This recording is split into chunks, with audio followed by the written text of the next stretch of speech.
Hello, can you hear me?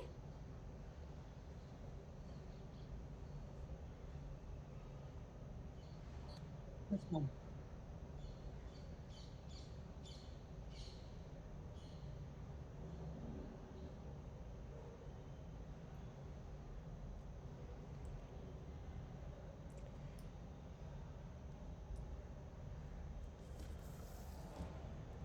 So, let's start.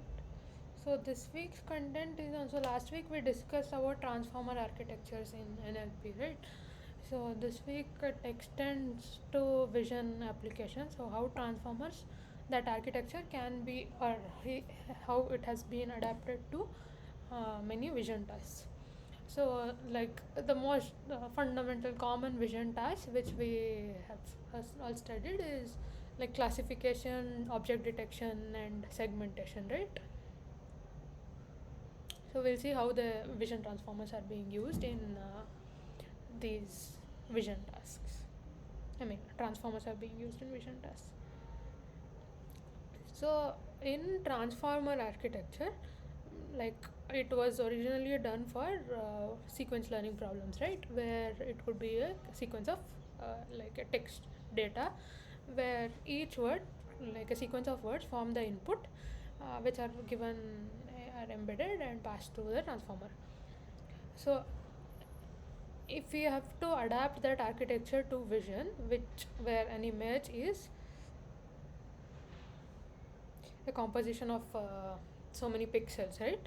Um, so the most fundamental element in the image is actually a pixel,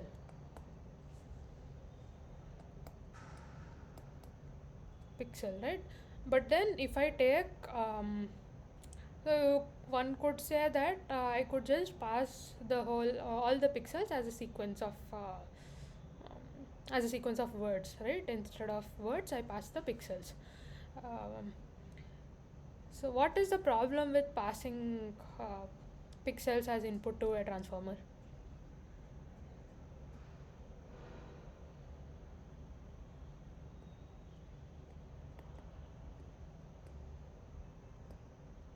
Can we do this?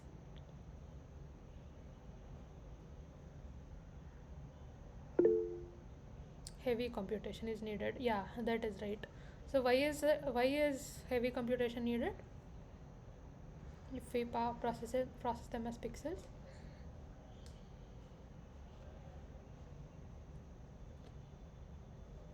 What is the order of the number of inputs for the self attention module? It's fine, like any module for that matter. In a simple MLP, if I have to pass through, what is the order of my so for a very small image, suppose I have a 100 by 100 image, then if I flatten them, so that is 10,000 pixels, right? Which is a really really small image when I say 100 cross 100, right? So if I have to give like HD images and all, which would require like billions of inputs, I think so.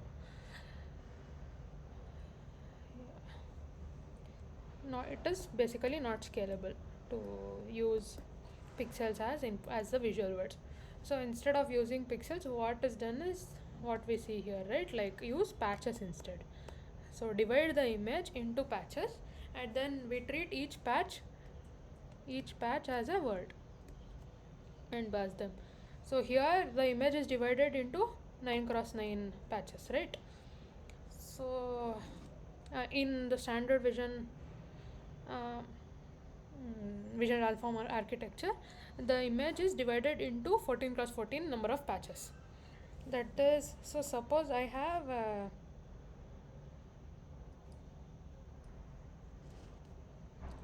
image size of 224 cross 224, which is what we pass as input to most architectures, right? 224 cross 224. So I have 224, 224. I divide them into, so I have 14 patches here, 14 patches here. What is the patch size if this is the case? it would be 224 by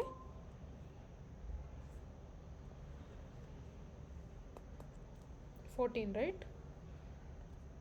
Which is 16. So here each of this would be 16 cross 16. I would have 14 cross 14 such patches.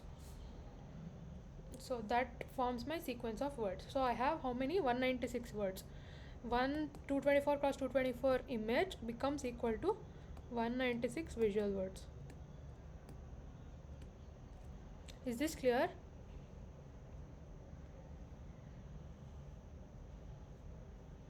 This is a very, I mean, you should be clear on the terminology people use when I say divide into 14 cross 14 number of patches. This is the number of patches here, not the size of the patch.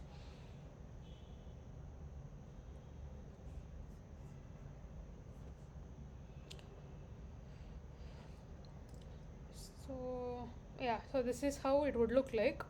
I have n input patches, each is of size 16 cross 16 cross 3. Here n is 196 for 224 cross 224.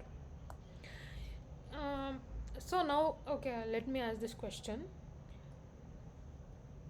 In images, if I train a model for 224 cross 224, then and I have a fully connected layer, like for classification I have trained, I should pass only 224 cross 224 as input, right? Can I pass a bigger image and still get an output for a classification model?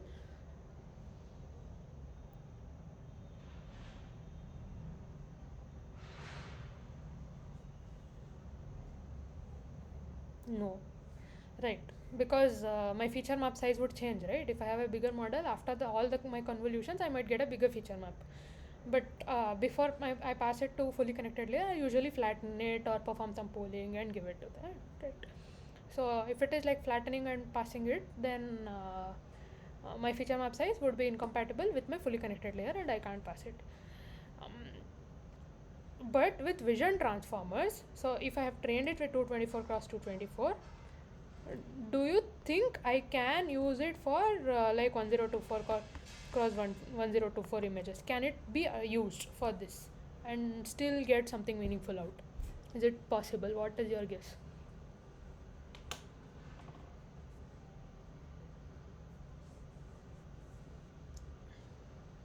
Whether it would understand or not is a different question, but mathematically, do you think I can pass?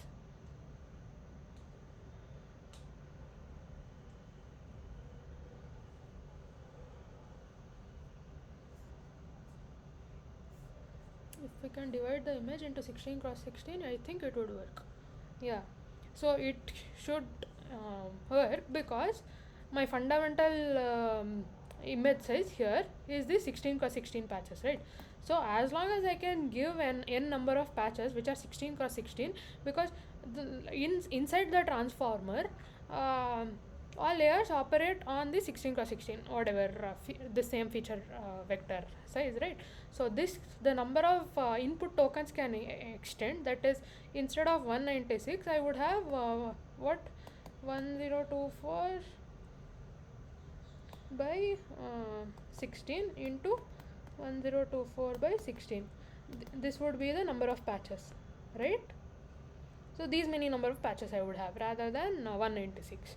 But I can pass all of them as input to the transformer, because in text also, I mean in images, this is fixed, like the number of patches I would have is fixed, but in text that's usually not the case, right? Like I can have a statement with 10 words, 20 words, but I still do pass it to the transformer and get something out, like get my output vectors. In a similar sense, I can give a longer input to the transformer. The longer input here would mean more number of patches, which is concurrent with a bigger image size, right? So larger image size also I can pass with transformer. Anyway, so the first thing is, yes, I would have these patches and then I do a linear projection to get a d-dimensional vector. So this is that d-dimensional vector. So along with that, we also add this positional embedding. This is the positional embedding. So why do we add this positional embedding here?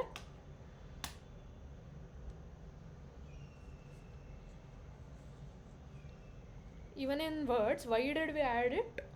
Like the purpose of having positional embedding?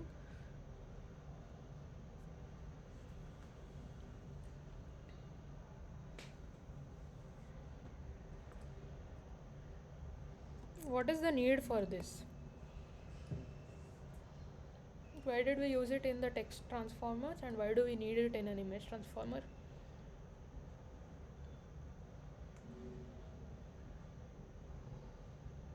We did discuss this last time, right? Why do we need positional embedding?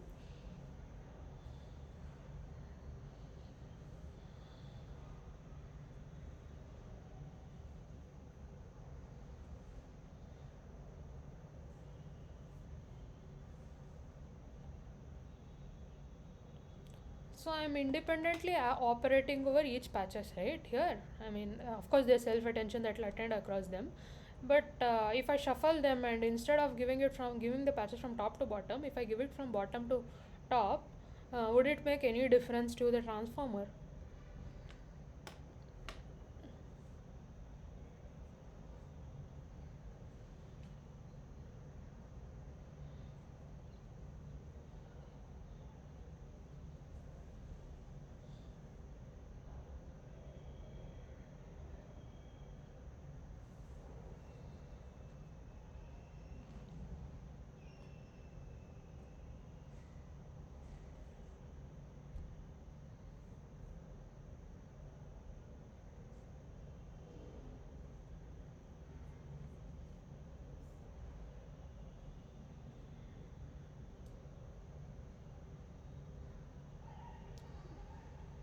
So the point of adding this positional embedding is to give the I mean, in text it was to give the order of the words, right? Like, so that the meaning is still intact. Otherwise, the words have no meaning if I shuffle them. Permutation over words or images can basically, I mean, is garbage, right? So to preserve the like position information, to say that this is my top left corner, this is my bottom right corner, I need to say that, right? In some way I have to encode that information, give that information as an input here. Otherwise, I'm just giving like shuffled pieces, right? Like a jigsaw, that's like a jigsaw puzzle which I need to solve. So for that purpose we have this positional embedding. And so once we had get this linear projection at positional embedding, so this becomes our input token embeddings, which I pass it through a transformer. So once we get this, after this stage, so this transformer remains exactly the same as what we saw in in NLP. So now we saw how like text transformer is extended to vision transformer, right? Now suppose I have another modality. um, Say I have videos, okay? Can I use the logic of transformer for videos as well? What would be the change, like, yeah, at what step would I change something so that I can use transformer for videos as input, or say speech as input?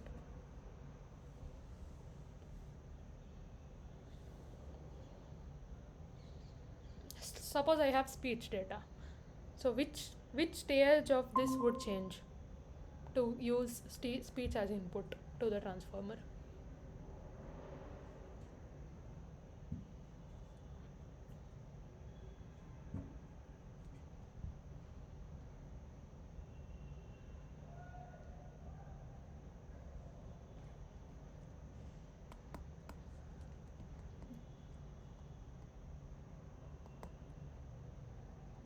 Not adapt.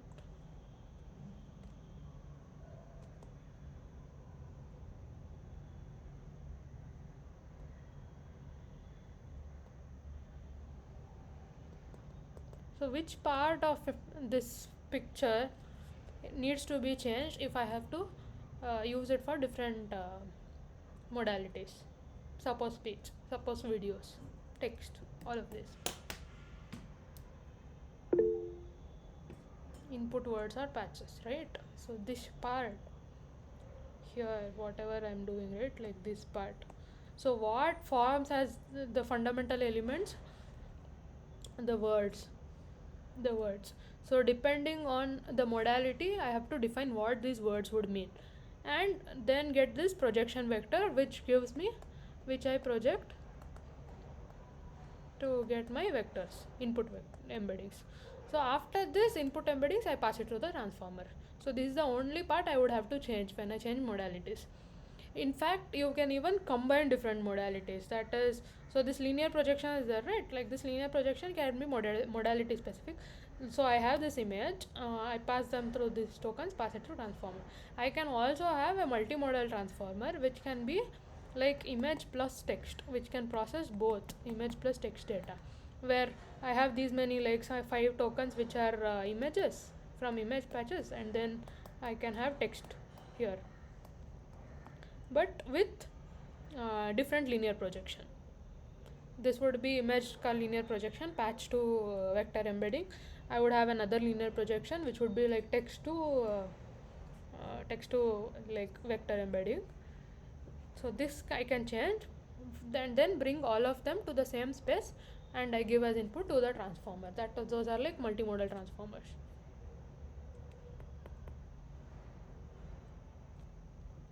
Which can take different modalities as input. So this was one fundamental, I mean, like this the use of this transformer architecture actually revolutionized um, AI, I would say, in the most recent past. This is what drove some crazy inventions, I think. Because of this architecture design, it could incorporate multimodalities in a very seamless fashion, which is why we have so many LLMs, multimodal LLMs, GPTs, all of them.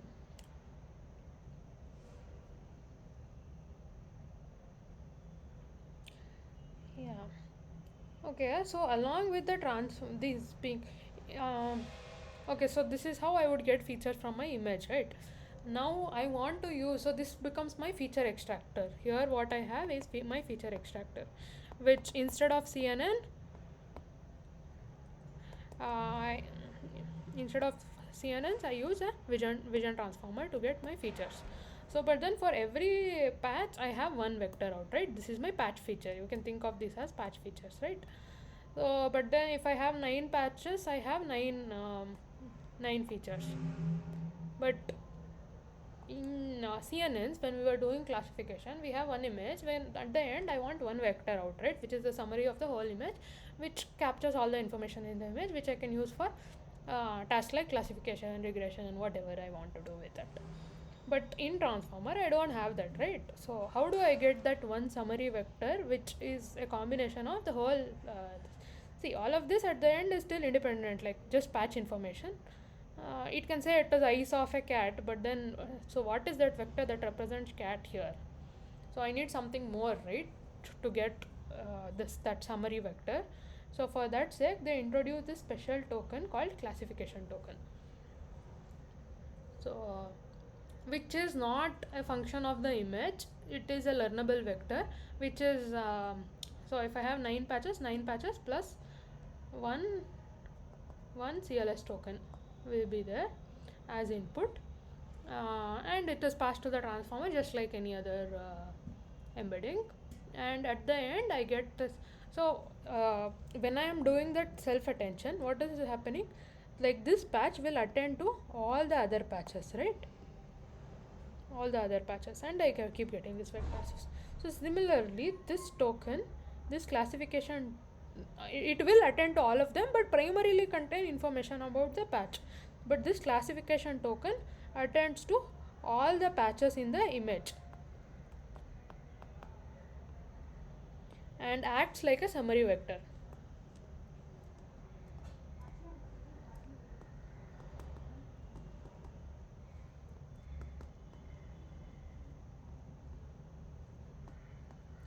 So this is essentially my image representation, image feature. Like if I have to use see what image features are for of this vision transformer, this is what I would use. And then the last layer is the classifier. If I want to do different tasks, I can have different layers over this, different FC layers over here to do different classification tasks or anything for that matter.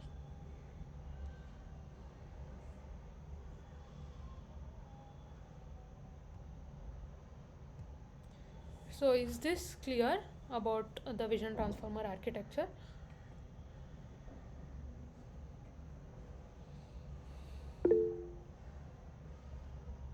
Okay, what do we have next? Okay, yeah, fine. This is a summary of the architecture. So from the image patches, we convert the image into patches. We pass it through a linear projection, and get these feature image patch vectors, patch embeddings. Along with that, I also add this positional embedding like 0, 1, 2, 3. So 0, this is the classification token which I add, and yeah, 1, 2, 3, that gives the order of my patches, right? Then I pass it to the transformer encoder, and over that I have an MLP over this. So this takes in as input the CLS uh, tokens output from the transformer, which I pass it through an MLP and then predict my class and transformer encoder. So this is just the fundamental element of the transformer.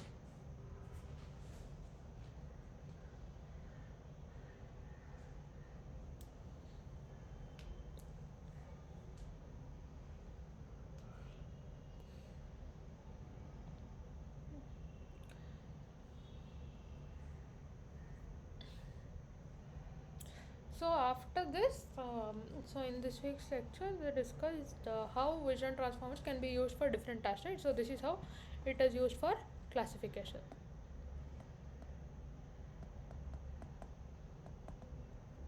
Now we'll see another architecture called this DETR. This is detection transformer, where they use the transformer architecture for object detection. So we discussed a few weeks back. We discussed object detection architectures like. Um, so what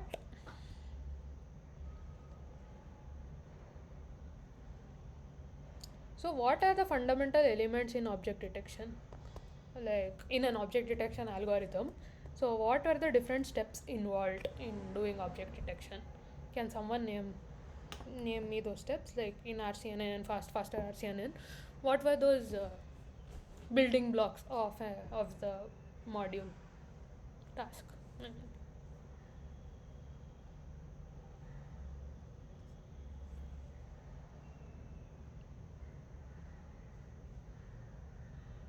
So in classification, I give an image as input and then I get output, right?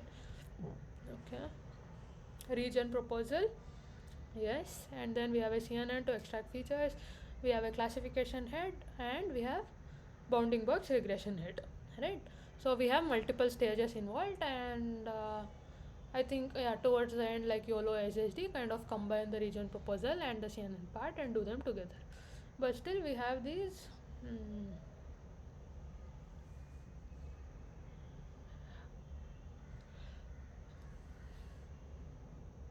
yeah, like bounding box regression and classification head, we don't know how many boxes are present in the image. That is why we have these what we do is non-maximal suppression of that, right, to like refine my bounding boxes and so on. So here in DETR, they kind of have a unified framework for object detection, where you give the image and then there are these things called object queries, and finally the prediction head just gives out the boxes and class predictions. So let's see how they adapted transformer to this task of object detection. So firstly they pass the input image through a CNN to get a set of image features. So which is basically you pass it through some ResNet or something like that and get a input like vision features. Get this. So along with that they add positional embedding. So they add positional embedding. This becomes there in the input to the transformer encoder. So instead of giving patch features like patches and embedding them, here they're getting the image features and then adding positional embedding and passing them. Which is pretty much like this, just that this is not the image space, it is the feature space. Think of it like that. And so this is my input tokens to the image. Then I get output tokens from this, right? So here this does not have a CLS token. CLS token is not there here. because my task is not to classify what is there in the image, right? So my task is to identify if there are any objects present. So for that, so we have the, so here this is an encoder only architecture. For classification, it is an encoder only architecture.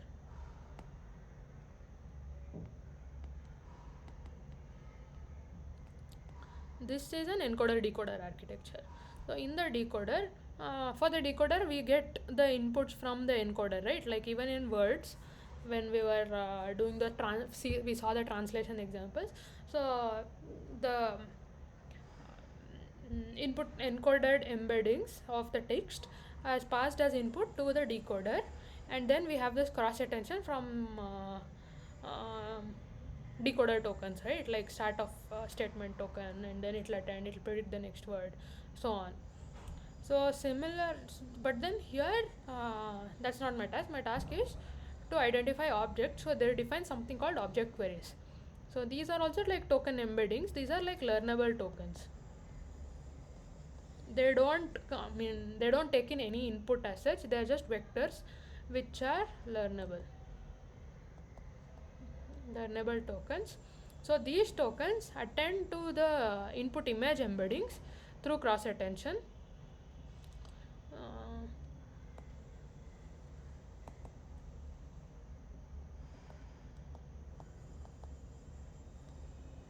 Input tokens from encoder through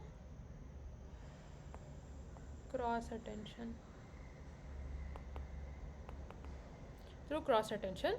And through cross attention, and then you pass it through the transformer decoder layers, and finally you get some outputs. So these are the decoded object queries, and these are then passed through feed forward networks. These are like some MLPs, you pass through them, and this gives out a prediction of what class it is and the bounding box coordinates. It also has a prediction to say no objects, that is a particular box doesn't have objects. So it's like, yeah, here 3 boxes so it predicts. So if you have 4 object queries, for example, these are 4 object queries, so it has predicted no objects for 2 queries, and then for 2 queries it has predicted, like it says what class it is, like a duck, and then the bounding box coordinates, right? So fine, I mean at a high level it looks fine. So now, which is the part in this whole pipeline, what defines the number of objects? How do you define, and like how do you get, so we do not have anything like, there's non maximal suppression. So where is the limit for number of objects, or how do we define all this? Where is it defined in this architecture? Here it has said for 4 boxes, but then for 2 boxes it has predicted no class, I mean no object. So at the end the final prediction shows only this. So we do not have non-maximal suppression. Where is the number of objects, and how are we training the bounding box coordinates, or like what are these boxes? So yeah, let's go one at a time. What is this? So where is this defined, like the number of objects that we want to see in an image? Which part of this whole diagram represents that?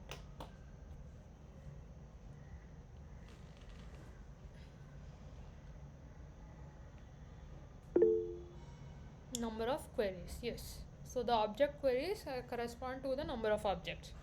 So here we say these object queries are learnable, right? So what do we mean by asking, making them learnable? Like while training, they're learned. So how do we get this? So also there is no loss. It doesn't have. Okay, NMS is not there, and we do not have regression loss. NMS is not there. So if we do not have regression loss, then how do we learn the training bounding box coordinates? What does an object query mean here? like intuitively by looking at this, what does this query mean? Because I'm saying they're like learnable tokens, there is no input to these queries, so it's just some vectors. So what do you think these vectors are representing in this process?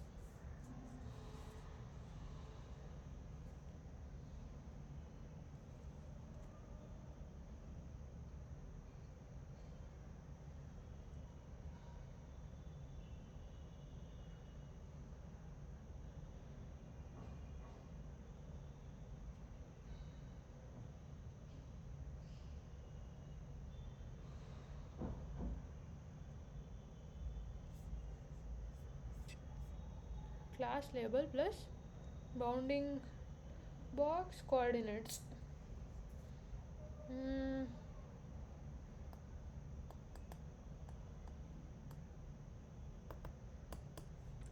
What do they represent?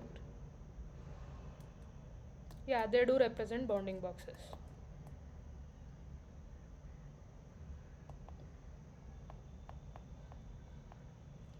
So when we're training this DETR model, where kind of each query kind of learns a bounding box. Like each query represents a possible bounding box, and the number of queries is usually set to some big number, which is more than what you expect. Like say it could, I don't know the exact number, but it could be like say 1,000. That is, it is set based on the expectation of what you would see in the images. If I don't expect to see more than 1,000 objects in an image, then I can safely set 1,000 queries. And in the process of learning, I'm learning 1,000 bounding boxes, kind of become analogous to what object proposal, what bounding box proposals. Just that it is it's independent of the image, like because while testing I just pass them, right? Like I have a set of bounding boxes and I just ask them, is there an object so in the process of querying, what does querying through decoder here mean? It's like I'm asking, while decoding I'm asking, is there an object present in this box, by passing a query. And then this feed forward network, I train this prediction head to predict the class, basically to predict.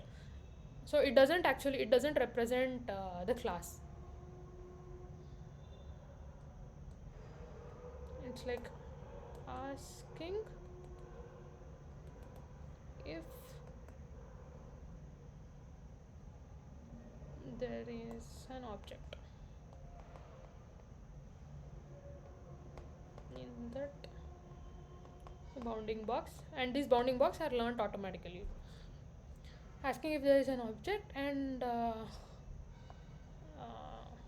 it doesn't correspond, it has no class information. I mean, it's not trained to encode class information. So the classes are predicted happens purely through the feed forward network. So here this feed forward network here predicts whether an object is present or not, and yeah, whether an object is present. I mean, whether an object is present, if it is present, which class it belongs to. But the box comes from, so it's like, so the first query, the red query is equivalent to this bounding box. So in whichever image the red query means this box, for that box I get one of this output. In another image there might be nothing here, so it might just predict no object for that particular bounding box. So how this is how it gets rid of this whole what because of this querying process, it gets rid of no non-maximal suppression because of the object queries. Did you understand why there is no need for doing non-maximal suppression here?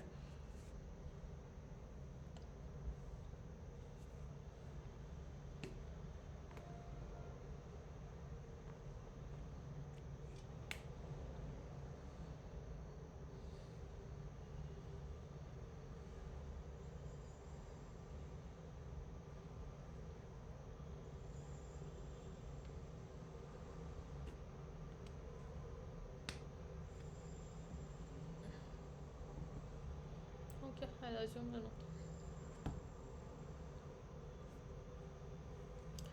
Okay. There was this simple code for data. I have myself not seen it though. But do you want me to go over the code briefly? Like we can skim through it if you want me to. Otherwise, I'll go ahead.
You can see my screen, right? Yes. So this is some not the whole big architecture, but a simple demo of DTR looks like. Let's see.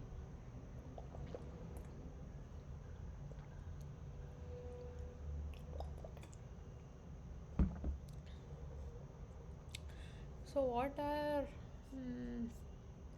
let me copy paste this image maybe.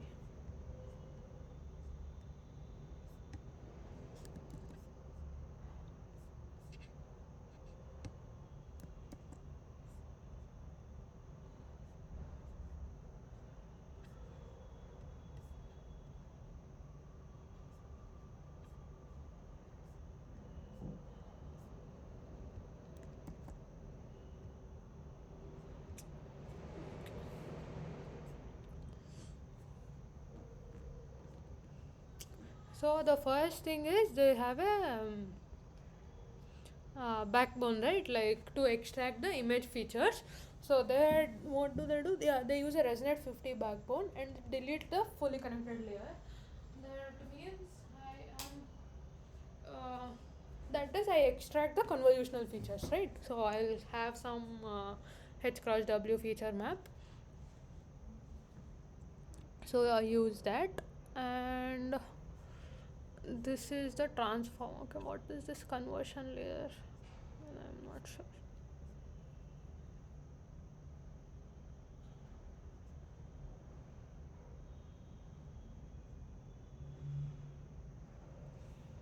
So then there is this transformer. So they directly use the torch transformer, which will have the encoder and decoder both.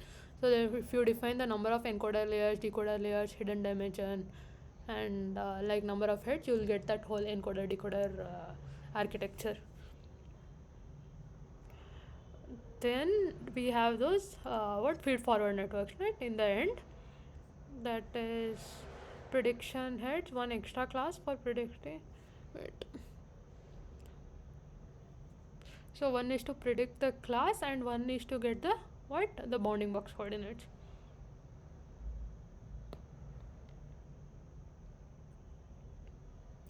And this this one is what for positional encodings. So these are also being learnt. Output positional encodings.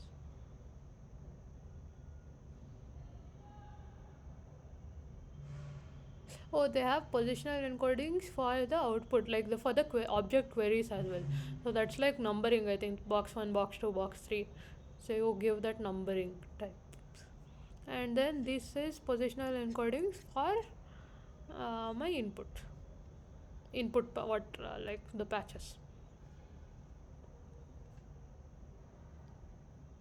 So here the first part is you propagate the inputs through the ResNet 50 layers. So this is all the ResNet 50. So from that backbone I'm like taking the individual elements and then passing it. So this is what I would get. This finally I would get that feature map, which is just before the fully connected layer. And oh, okay. This is that linear projection from that takes me from that image ka feature space to what I want to give it to the transformer. So this is apparently 2048 dimensional vector, which I convert to a 256 dimension because this is the hidden dimension which is used in the transformer.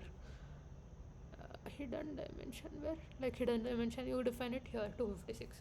So this is a projection layer, linear projection. Then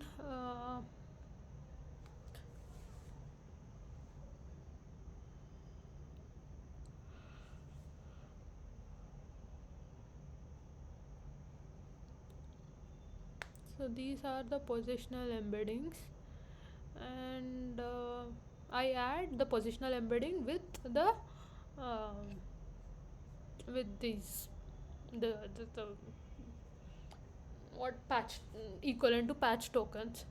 So these are added, and then I also pass give what uh, the query positional embedding.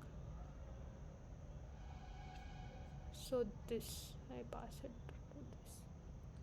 So giving this will actually define my number of queries also, right? Like I'm defining like 100 queries here, 100 queries, and hidden dimension is 256. So I pass that here.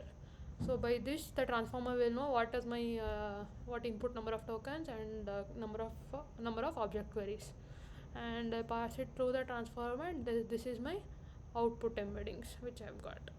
I mean output from the transformer decoded through the transformer, which I then pass to predict my logits for like through that linear layer feed forward network to get my logits. This will define the class, and through the other bounding box layer to get my prediction bounding boxes. Oh yeah, they have it here. Yeah. So this part was done. So here they do this for what Coco classes I think, and 80 and one no object class. Okay, they've written as 91. It should be 81 no, by what they have written. Mm.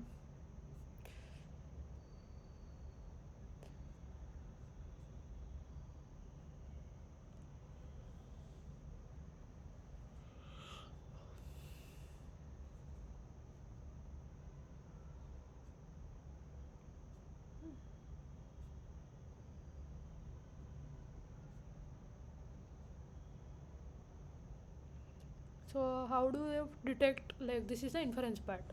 So I give the image, the model and transform. So the first one will be passing through some image transform before I give it to, because it takes in ResNet CNN, right? So I'll have to transform the image to whatever ResNet's pre-processing is and then pass it here. Then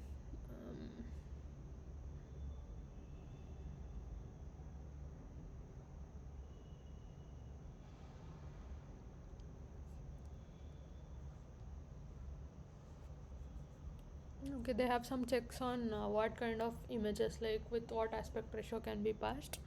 So after that you pass it through the image, the whole DETR model, and then get my outputs. So this output should have, it's a dictionary they have, right? One is the logits, uh, they get logits, and over the logits they put a threshold to determine whether the object is present or not.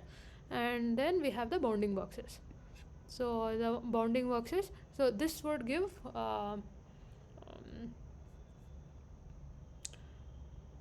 so we have 100 queries here, right? 100 queries. um, Let me just write 100 object queries.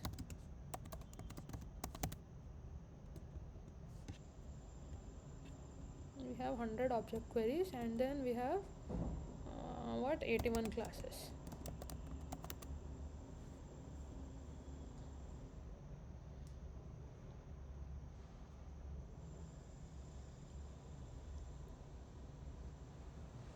Okay, by the way, we actually have what two things to reject an object. One is we already included a class named what no object. And so if it is detected as no object, then definitely there is no object. But even if it predicts into some class, this is a threshold over that. Like if it is predicting with some very low confidence, then that might be some false prediction, so they use a threshold to filter them out as well. So yeah, only if it is greater than 0.7, those are the boxes which you would keep. So what is the dimension of this here?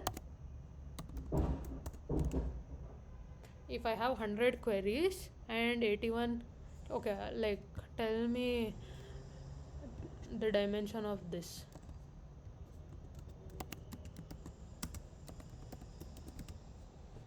What would it be if I have 100 object queries and 81 classes?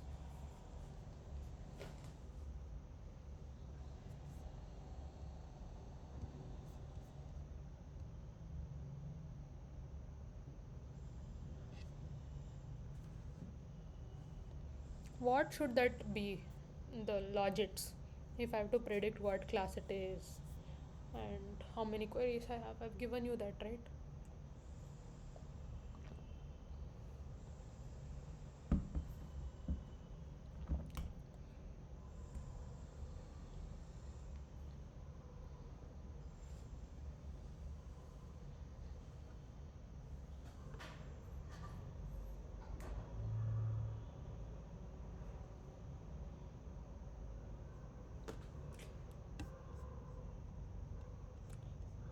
So by looking at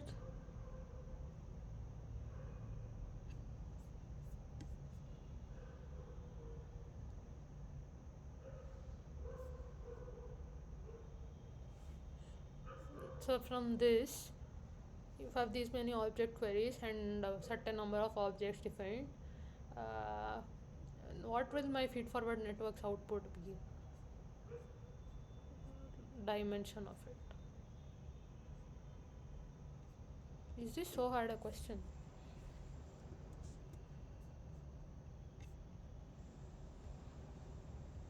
I have two outputs coming in. I want you guys to tell me what the dimension of this would be for this particular case with 100 object queries and 81 classes.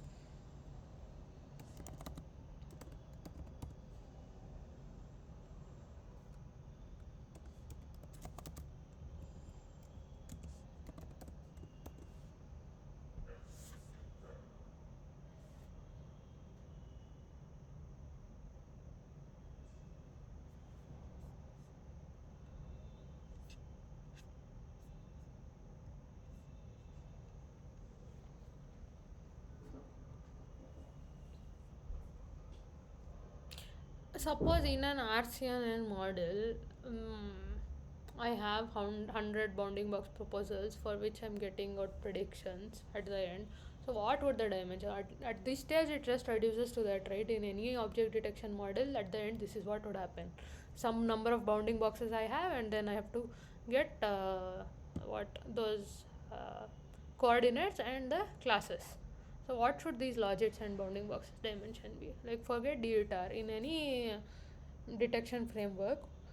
If this is my consideration, like what I'm assuming, 100 boxes and 81 classes, what should my logits be? Dimension be?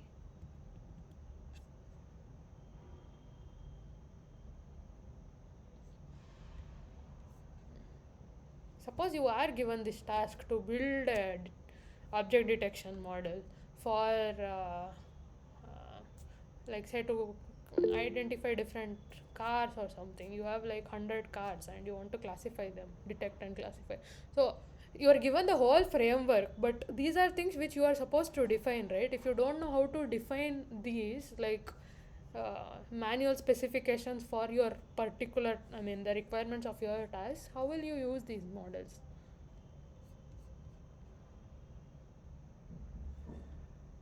100 cross 5, 4 coordinates for 1 plus 1 class. Yeah, correct. So here what is it? If, I mean, yeah, if you use the same logic, I'm getting two outputs here, right? One is logits, one is bounding boxes. So, so what would it be? Wouldn't it be 100 cross 4 and 100 cross 1? No, 100, 1 for 100 cross 4 for bounding box, 100 cross 1. No, I have 81 classes. Even in RCNN, you will get 1 only after you put softmax and put your prediction, right? Even in RCNN, for class, you will have what? That fully connected layer for predict the class will actually give you when I say logits is across classes. So it will be 100 cross 81. So unless you put your softmax and do that max operation, the number of classes can't become 1. You are supposed to pick 1 from 81 classes.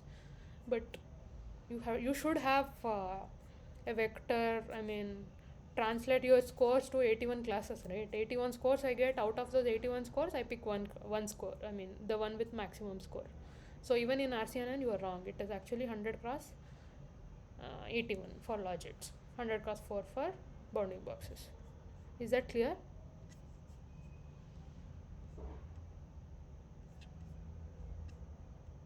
So these are design choices. So suppose someone, I mean like here we did nothing, right? Like I did nothing here.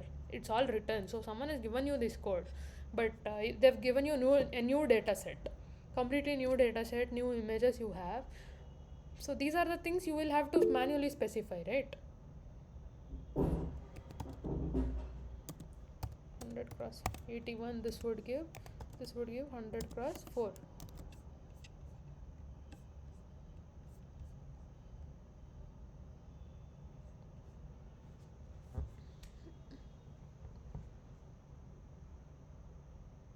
We get coordinates and class for each region proposal. Yeah, that is true. When I mean class prediction means that vector is actually the dimension of class prediction, dimension of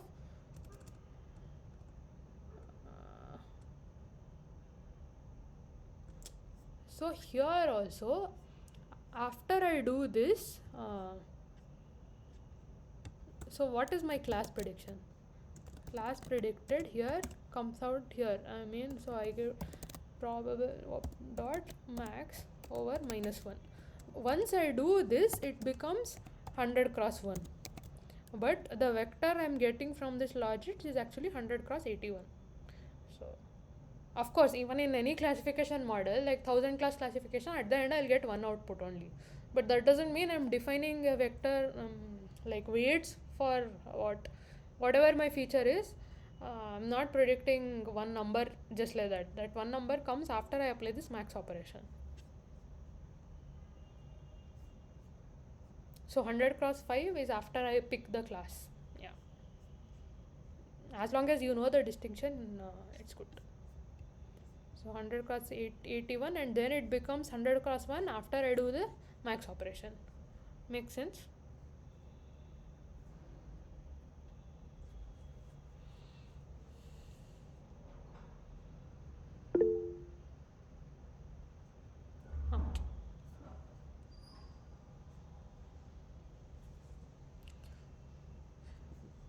Yeah, so here what would the dimension of this be? It would again be 100 cross 1, right? I check the I get the max probability and then I check if that max probability is greater than 0.7, only then I retain them. So of these 100 boxes I would filtered out everything. Like at the end I might get just 1 or 2 boxes. So at the end I will return probabilities. This is the scores of the boxes selected and boxes scaled, because I'm already filtering them, right? So I'm returning only the selected ones.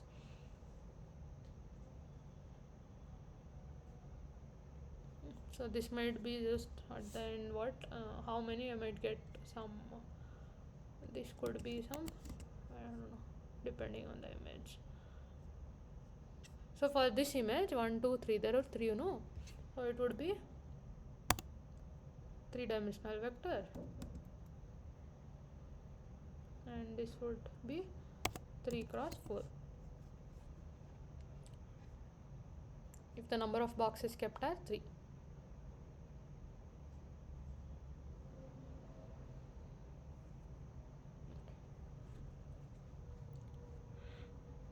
So here, this is how you load the image, pass it through this detection function. You pass the image, the model, and the transform, and you get scores and bounding boxes. And here they have visualized the scores and bounding boxes.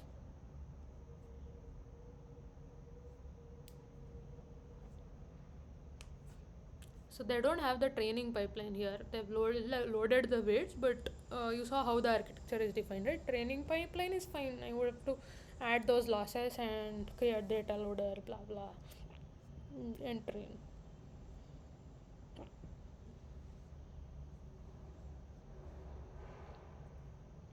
So is this okay to some idea? Like, did you understand what DETR does? Then I'll go ahead with the other slides.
So the other task which we've discussed earlier is segmentation, right?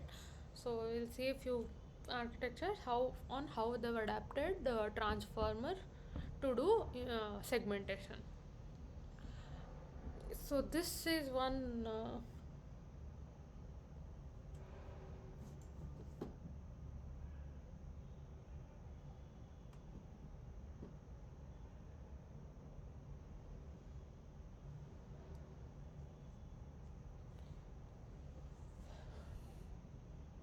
Okay, sorry about that. Yeah. So here they have used replaced basically convolutional networks with the transformer blocks, but mm for the task of segmentation. So by looking at this architecture, does this remind you of, so there's an encoder, there's a decoder, that instead of CNN there's like transformer blocks, right? In convolutional networks, and then there's an MLP here, and there's a decoder, blah blah. So, but like by looking at all these dimensions here and this, so what architecture does this remind you of? The connections, everything, based on what you had studied earlier.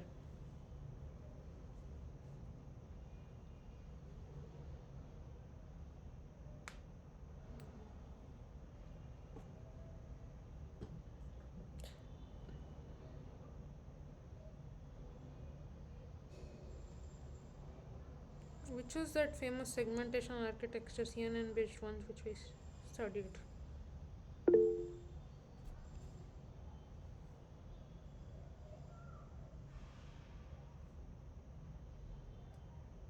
Unit, yeah.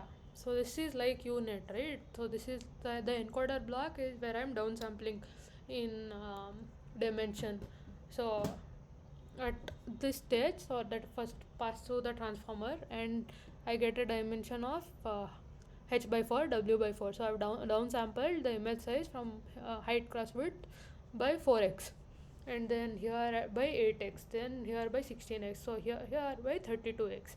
So from my input size h cross w I've come down by 32 times, and then so this is my yeah, this part is the decoder where I again pull through all these inputs. So these are, so I get these inputs from different stages, um, at different resolutions, and I use them to upsample and get these. So there are like 4 blocks, right? 1, 2, 3, 4. Pass it through MLP to upsample them, and I bring all of them up to h what h by 4 cross w by 4. So and then I make my predictions at this stage, like height by 4 into width by 4, and after this they just interpolate it to h cross w, I think.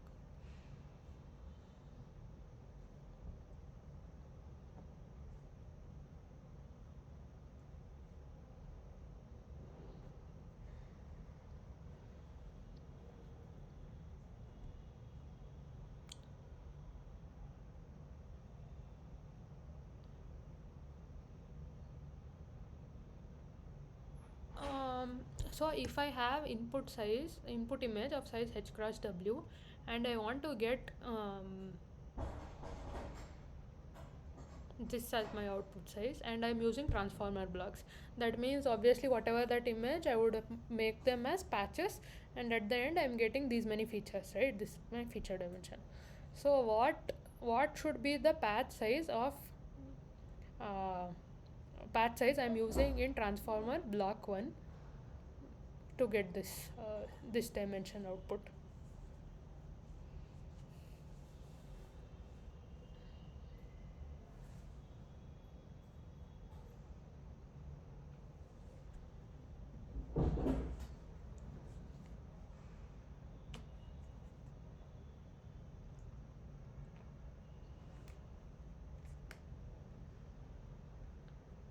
What should the patch size be?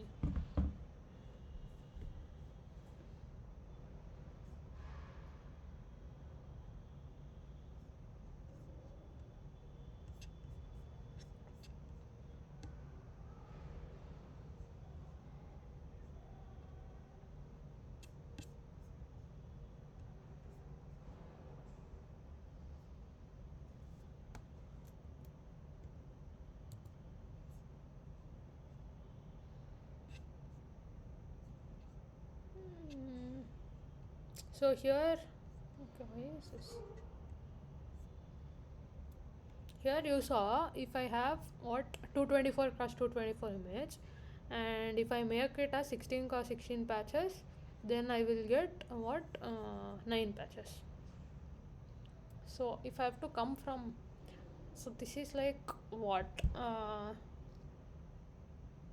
it's like I've come from 224 cross 224 to 3 cross 3 here, right? Because for every patch I have one embedding, so 3 cross 3. So from 224 to 3 cross 3. Here what am I asking you? If I have to come from h cross w to h by 4 cross w by 4, what should my patch size be?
Shouldn't it be 4 by 4?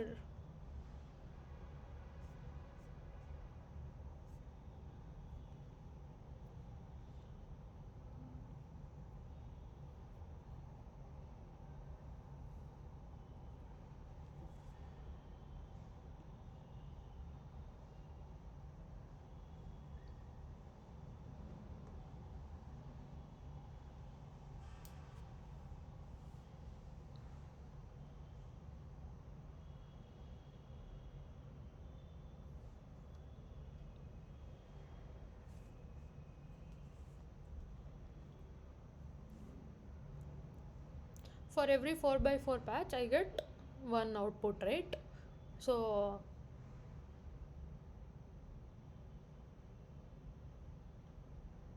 if I have H cross W, then the number of patches will be H by 4 cross W by 4, right?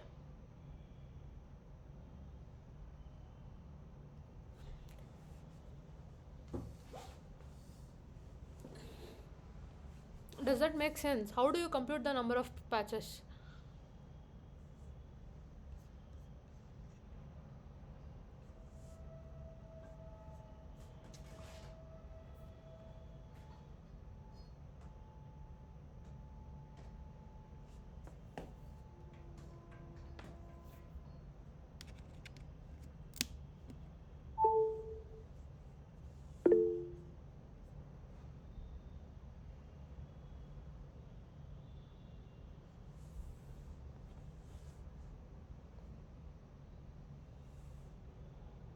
Original dimension by new dimension square. Yeah.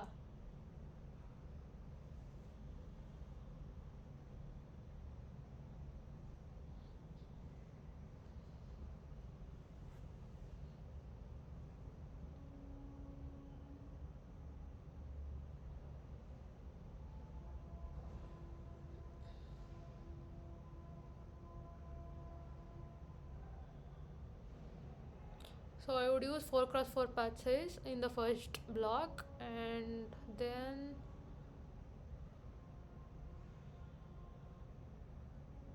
then I would use what, 2 cross 2 patches in the next block, then again 2 cross 2 and again 2 cross 2, right?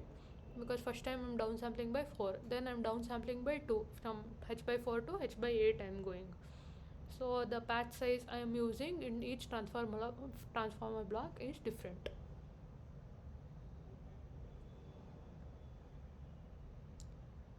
So if you want to change the what kind of simulate how we see things in CNN, you can control this patch size of patches in the vision transformer, so that you can imitate like how we see in a hierarchical manner, right? Like looking at local features in the start, like simple edges, blah blah, and then composing them into deeper features. But vision transformers actually don't do that, right? Like you're defining a patch size, and throughout the architecture it is operating at the same patch size. So if I want to like induce that hierarchical structure, I can change the patch size with like the depth of the transformer to get what like simulate that, give that inductive bias to the model.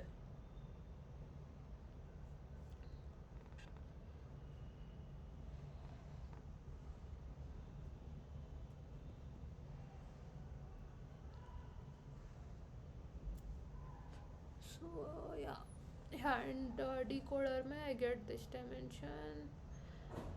Yeah, you upscale till H by 4 to b 4, and then based on the number of classes you will have a fully connected layer that will give out this predictions, and these are pixel wise predictions. Pixel meaning at 1/4 the resolution,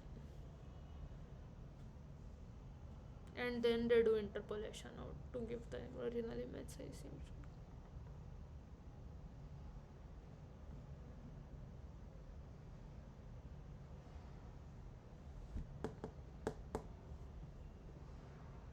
So the input dimension is H by W, but my output dimension is H by 4 cross W by 4 when I'm training the model.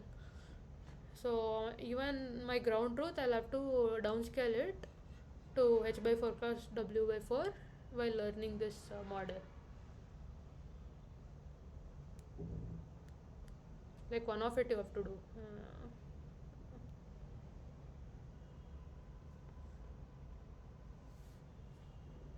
Screen is not moving. I am not moving the screen.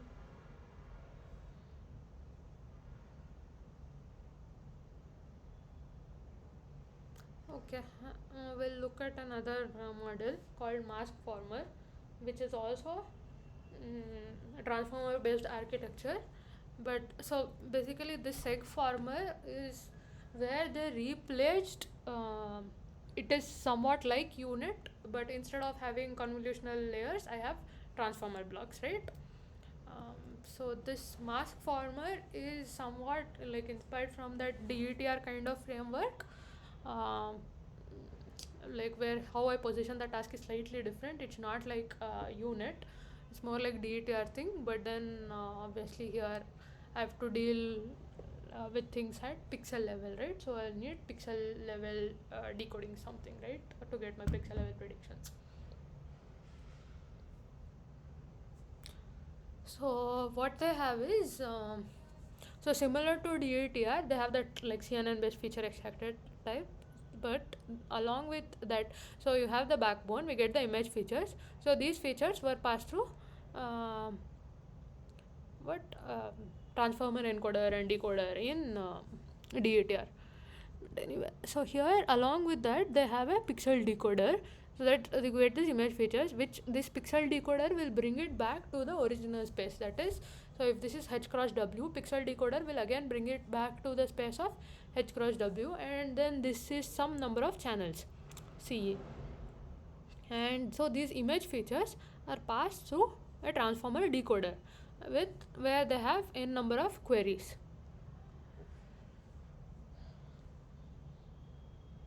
So here, what do these in bounding boxes? I mean, in DETR, the object queries represented bounding boxes. Here, what do these queries represent in segmentation task? Because at the end, I am getting pixel level predictions, but they kind of pose it slightly different. So rather than thinking it of as predicting these many like pixel level classification, they tell be trained to predict certain number of masks. So these queries correspond to uh, yeah.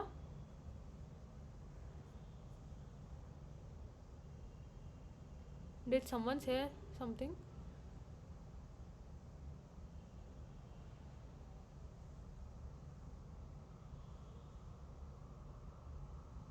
Hello.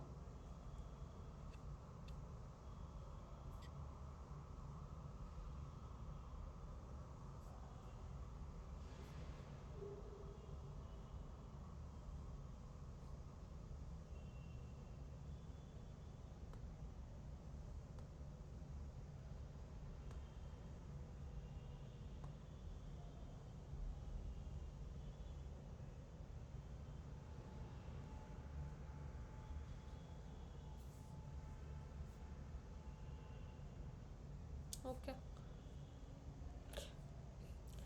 So here these queries represent masks. That is, um, like in an image, I might have similar to I'll have a certain number of objects. Instead of getting bounding boxes, I want fine-grained masks, right? So for each object, I want one mask. So the it is trained to predict masks rather than what pixel. I mean, it is at the end it still becomes pixel level classification, but it is posed as mask prediction task. So they have n queries and you pass it through the transformer decoder, which is passed through an MLP. Like, so this is like querying. So each query will represent a mask and you get mask embeddings here. And this MLP, say you get these it is very similar to DETR. The MLP was predicting what class and bounding boxes, right? So here also we get class predictions. That is, if we have k classes, k and one is no class, right? Like the background class here it will refer to. So that's like the background mask. So one is the class predictions and the other is mask embeddings. So each one would represent one mask. So we have n queries, and they predict the same dimensional vector here when they pass it through the MLP, that is CE and CE, and they multiply, like this is like a dot product of the pixel decoder and this to get mask prediction. So by multiplying these two, we get an n cross h cross w output. So n represents the number of masks and h cross w is the mask, like spatial prediction, right? So we have n number of mask predictions. So over this they'll have this binary mask loss. So this is the mask I've obtained, and they'll have the loss so that it predicts correct mask, and then this one is to associate each mask with the class. So this becomes equal to that bounding box prediction, this becomes equivalent to that class, which class that corresponds to. And for semantic segmentation, what do I have to do? I just have to combine both of them, right? For each of the mask, now I predict which class it is type. So for each mask, I predict which class it is and combine them. That means I get this k-dimensional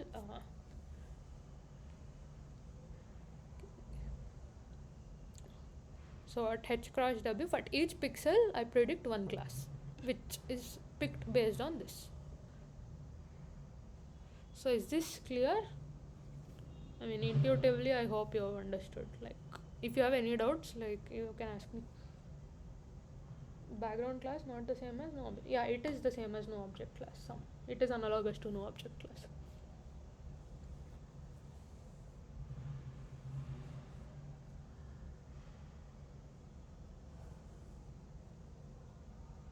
So here in the last part, if you don't drop that background class, then you will get k plus 1. That is, you are also getting a mask for the background.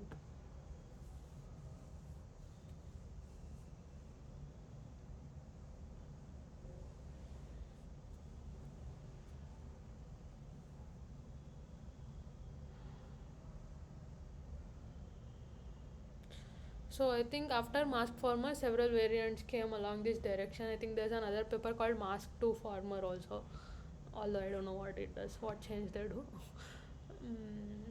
So yeah, and then there's this one famous model which can do segmentation of anything and everything type. Have any of you, do any of you know what that model is? It's the state of the art segmentation model, which can classify, I mean, segment any kind of objects.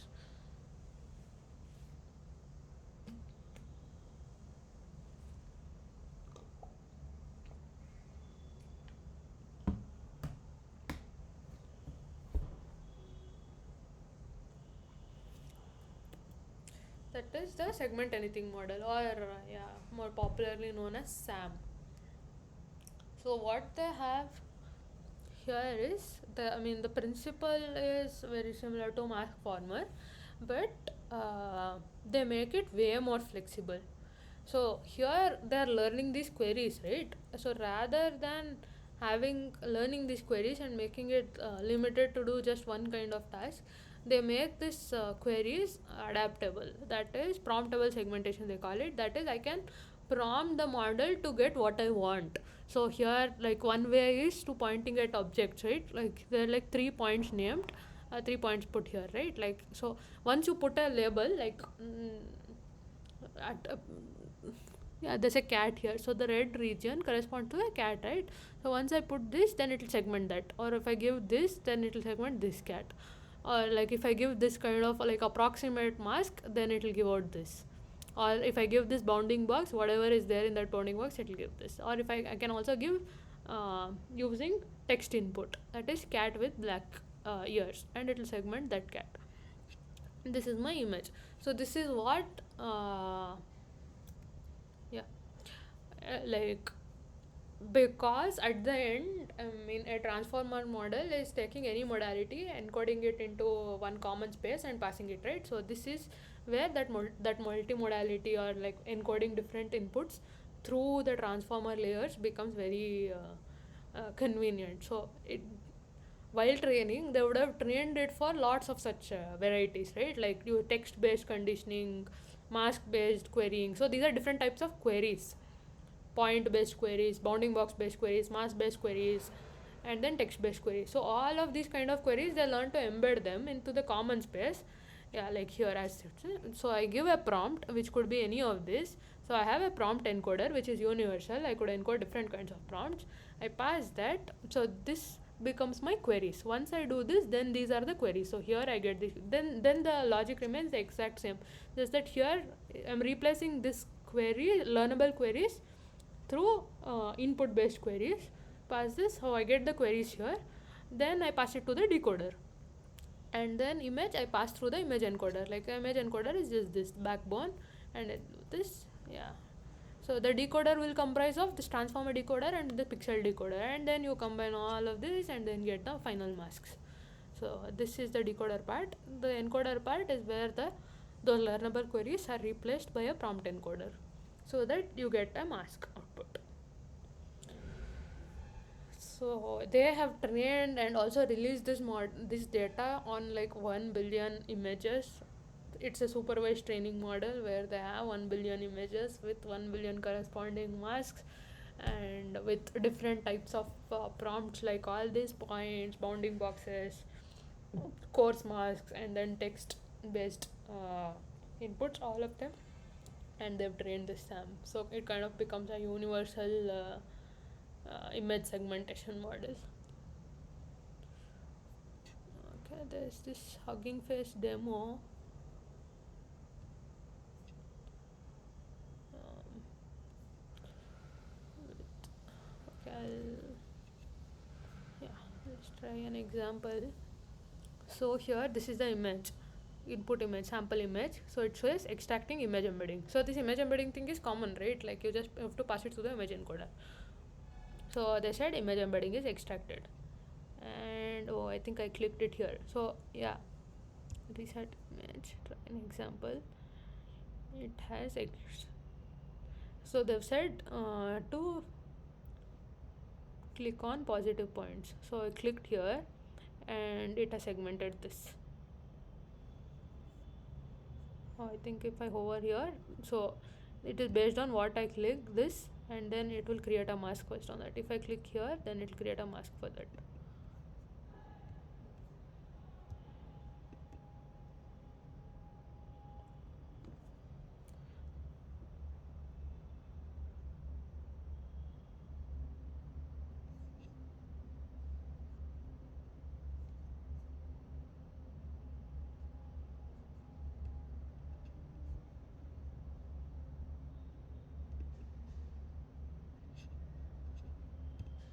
Let's see what does this do. Oh.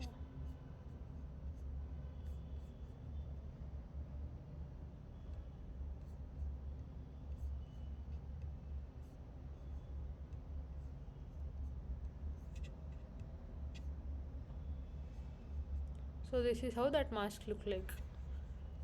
So wherever I clicked, right, generated him. I mean, it extracted that mask, and when I saved, this is what the mask looks like. I mean, mask overlaid with.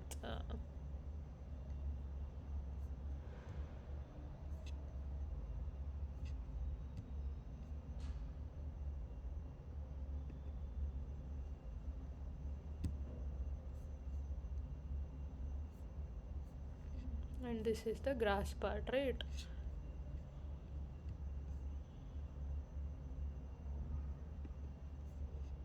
So if I like do like point at different parts based on what region I'm pointing, it will segment them. I could also, instead of, so here they have given for points, but if they had enabled the text based thing, I could have given dog, grass, and trees to get like very similar masks. This is where the trees are. Yeah, that kind of thing.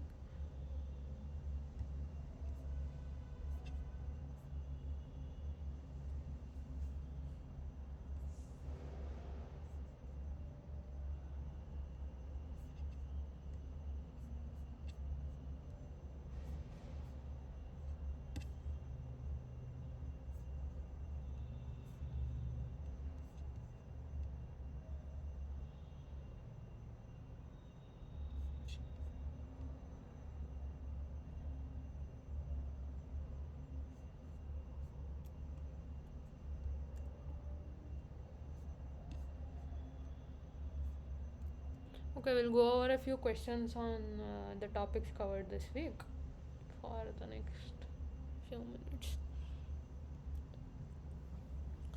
So the first question is, in Vision Transformer, which of the following design choices helps in capturing the spatial dependencies across the image when patch embeddings are processed? And why is this method considered more effective than CNNs in traditional CM? Okay.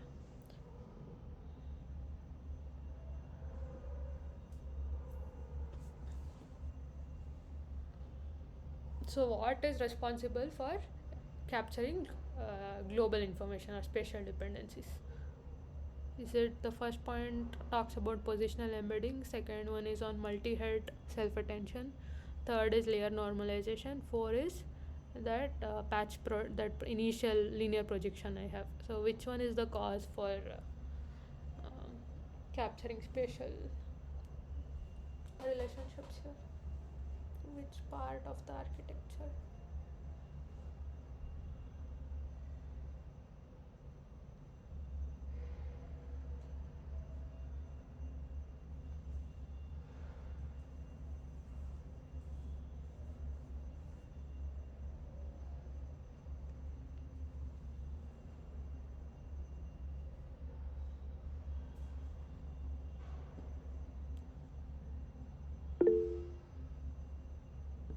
B.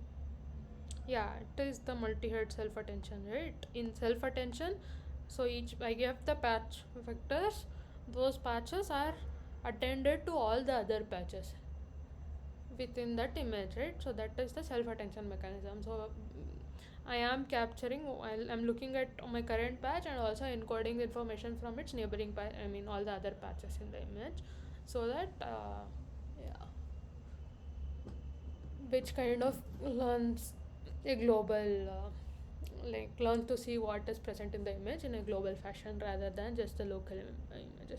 If I don't have the self attention, it's just like processing patches individually, right? Like I'm not even trying to see what those the patches individually might not really mean anything, right? It could be just be a background one, or it could just show fur of an animal, but can't really say whether it's a cat just by looking at a patch with fur, right? It could be any animal. If I have to say it is a cat or it is a dog, I have to look at the global this, which is done by multi-headed self-attention mechanism. Yeah.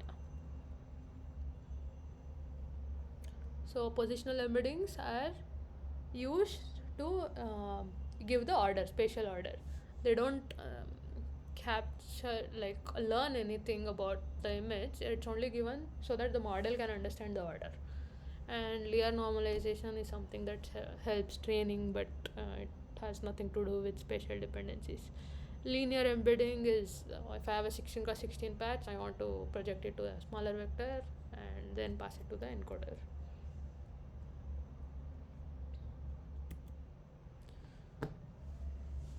So in a vision transformer, I have 224 cross 224 image, and each patch size is 16 cross 16. Each patch is flattened and linearly projected into a 768 dimensional embedding space. So this there is a linear projection layer, right? That goes from the patch to 768. So what should be the dimension of that projection layer? Ignore bias. So it's just a matrix multiplication of that patch I have, and I should get 768 dimension. So what is the number of parameters here?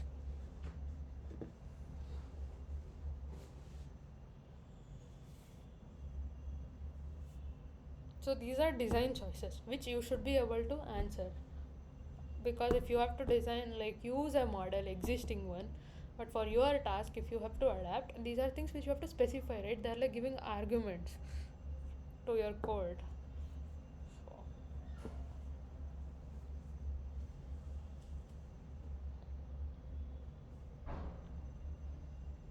So it's a very simple question, try to guess what it should be. Does it depend on what the image size is? Yes or no?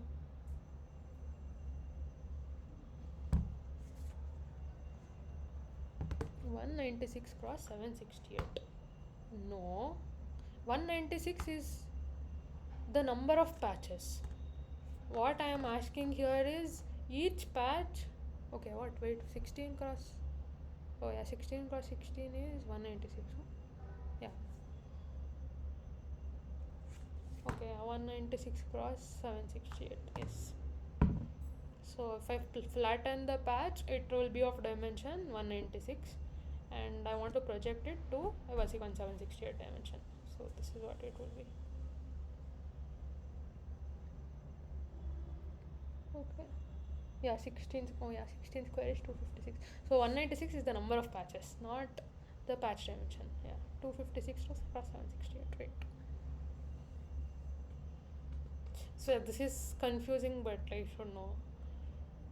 It depends only on the patch size, not on the number of patches, to define what this projection layer should be.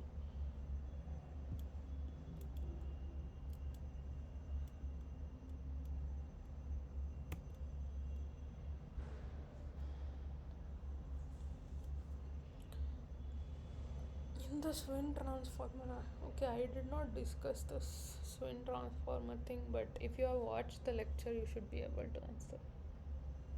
Let me see if there are any other questions, and then we can come back to this later.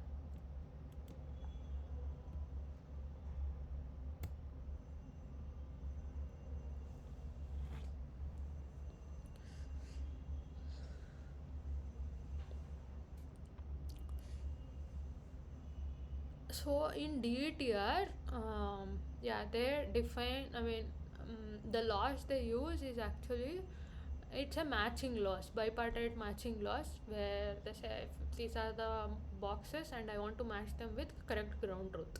It's that kind of loss. Where they do not have regression to optimize for bounding boxes.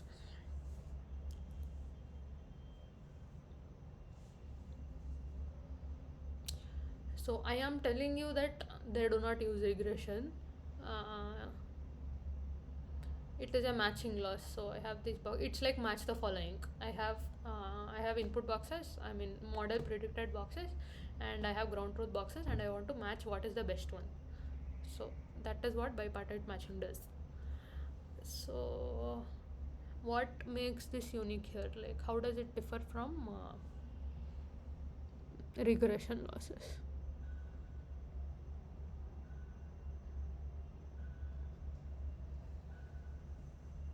Is the first statement true based on just what I said? Let's try to rule things out maybe.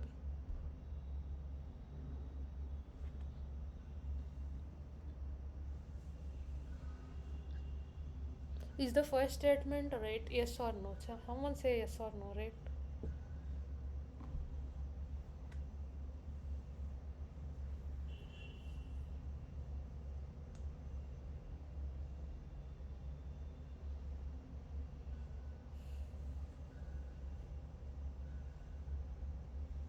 I just said that it is not regression, right? So it is not regression means I'm not trying to minimize the distance between predicted and ground truth bounding box. That is what regression does. But here I am not trying to do that. So the first statement is wrong.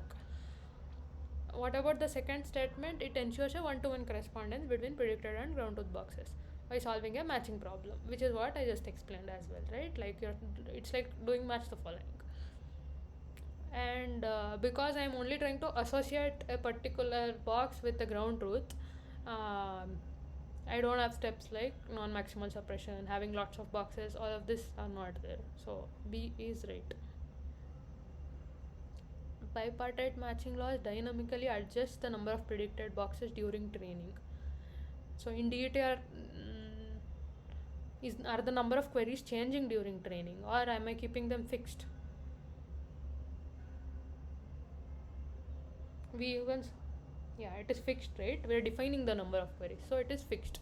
How many boxes are predicted can change. It could say no object, or like based on threshold I could remove some of them, like filter them off, but the number of queries are fixed, so it is not changed during training. Bipartite matching laws enforces strict spatial constraints on object predictions, ensuring that predicted boxes are non-over. So we are not doing any of this there, right? Like we are not telling where the boxes should be, what, like nothing. We are letting them learn on its own. So I'm not really enforcing all these constraints. So it's a simple design in that matter. terms. So D is also wrong, only B is right.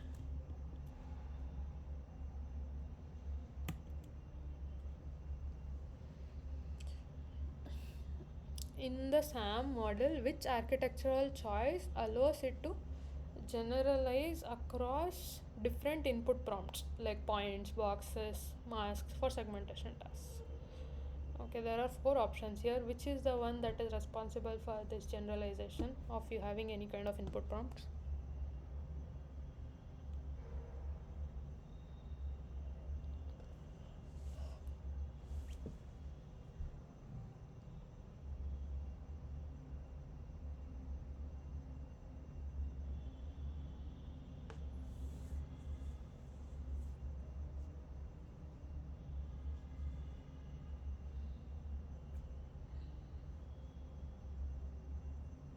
Which is the option that enables taking different inputs?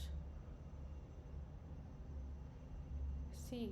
Yeah, C, right? A vision transformer with dynamic prompt encoder. So that I can take any input and encode it, and then that becomes the query.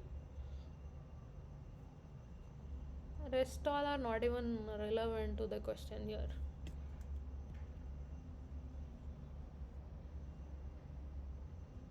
What does the first one say? Multi-loss task loss, optimizing segmentation for all. So it doesn't do any of this, right? Like once it encodes, then the rest remains the same. The loss, everything is the same. And they don't change loss based on what type of input it is. And it is not based on DenseN. It is not based on CNN. It is a vision transformer architecture. And what, unsupervised pre-training on millions of unlabeled? No, SAM is not trained on unsupervised. They have trained it on supervised. Lots of labeled data. It's like 1 billion images labeled pixel wise. Okay, and that was the last question. Let me go to Swin transformer. So in Swin transformer, they use something called shifted window attention. And why do they do that?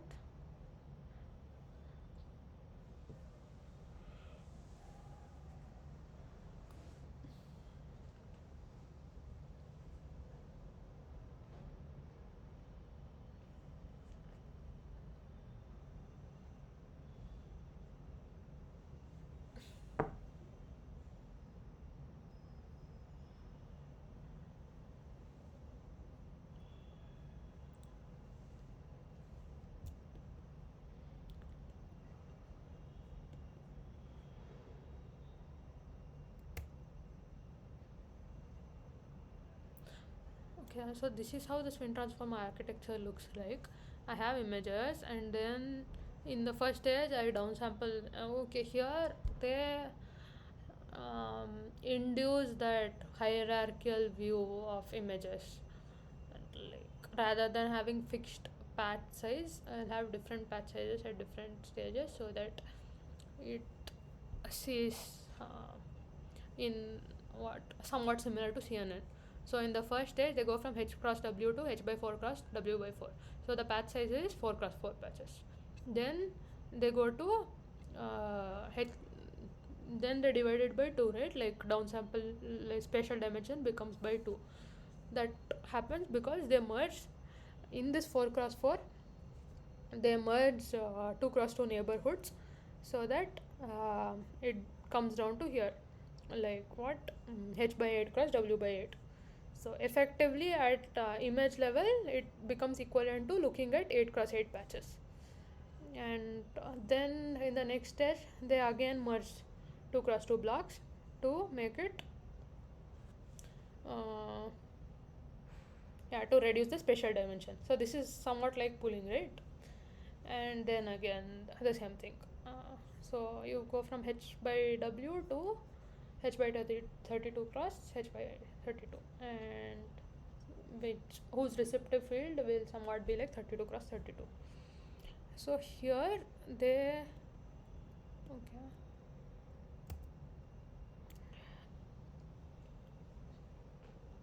but the thing is, if I have to use patches of just size 4 cross 4, so how many patches would I have after I do? I would have h by 4 cross w by 4, right?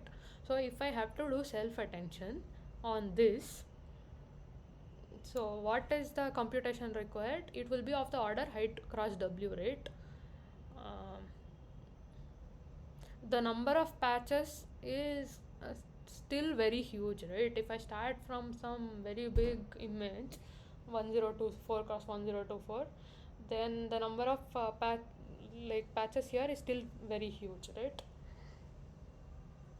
It will be what, 256.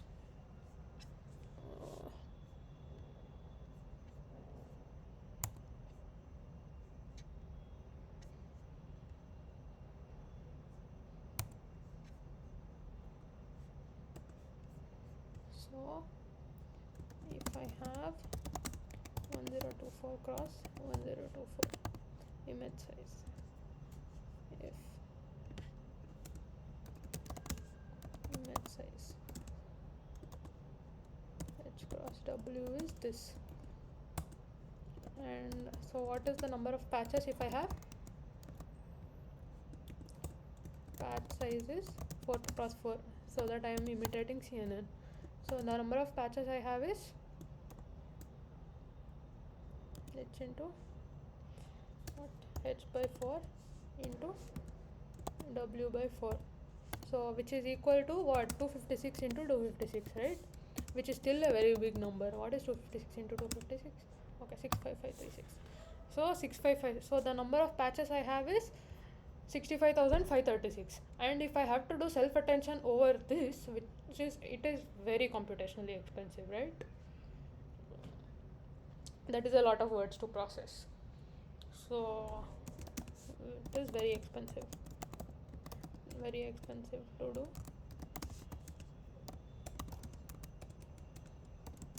self attention. So I can't, so they don't do self attention across all the patches, they do self attention within just windows. So that is what, within just one particular window, that is, rather than, so they divide this into some, say 10 cross 10 window. Okay, what is this question says?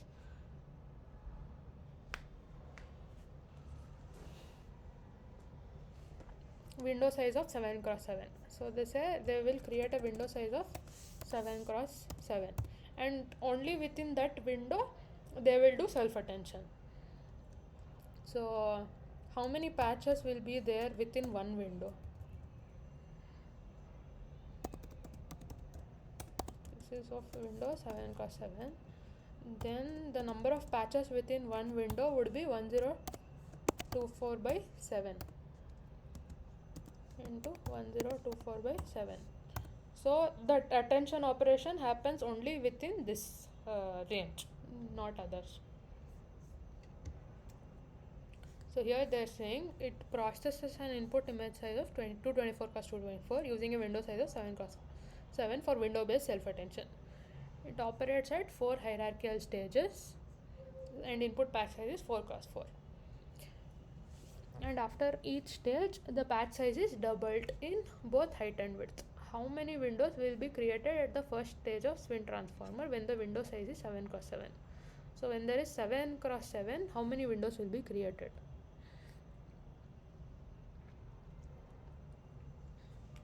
So firstly,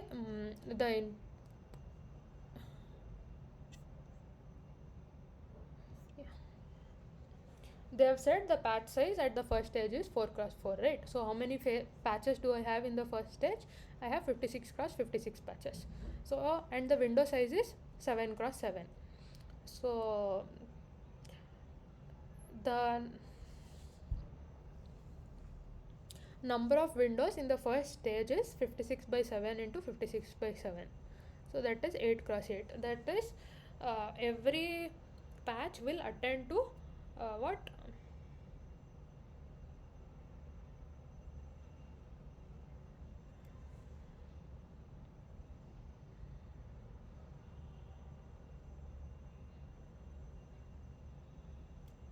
like 64 other patches which are present within one window.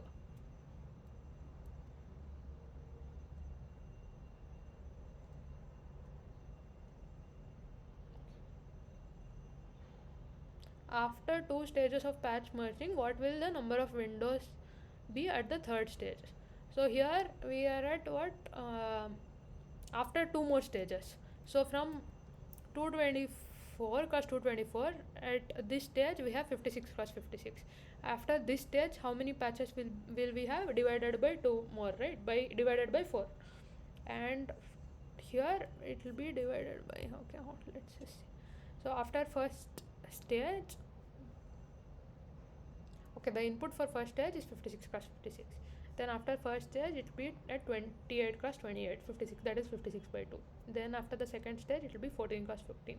And in the third stage, this is the input to my third stage, and the number of windows with window size 7 cross 7, that is, so I have 14 cross 14 map and 7 cross 7 window. That means there are 4 windows present, and the attention will happen only within one window.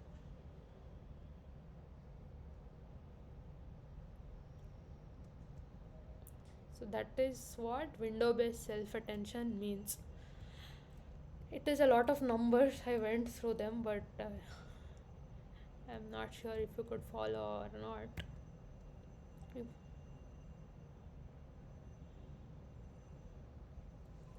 okay.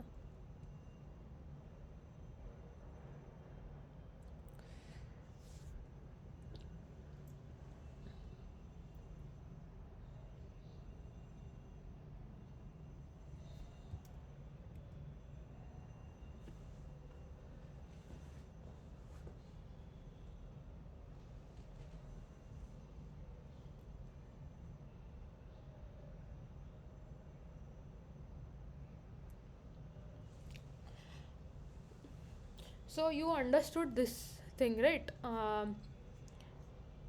So the number of windows at the first stage. So they are saying window size is 7 by 7. That means when they say window size is 7 by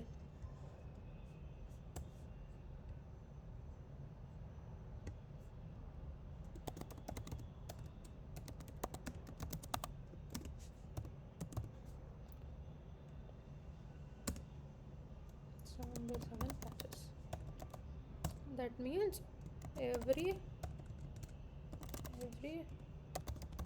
patch will attend only to patches within its window. That means it will attend to,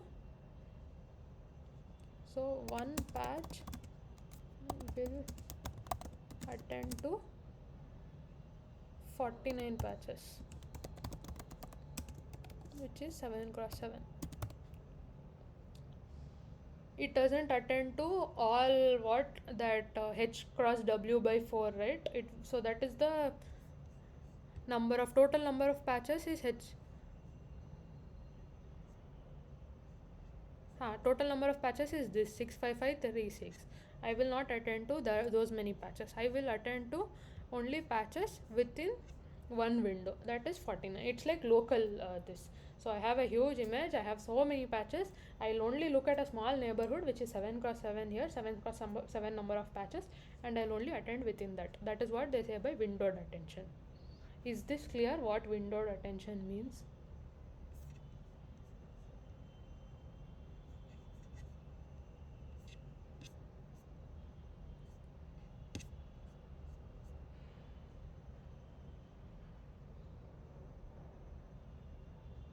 Okay. So once you have understood what windowed attention means, so how many windows will be created at the first stage when the window size is 7 cross 7?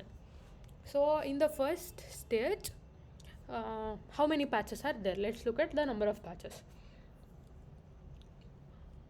So it is 224 cross 224 image size, and the patch size used is 4 cross 4 in the first stage.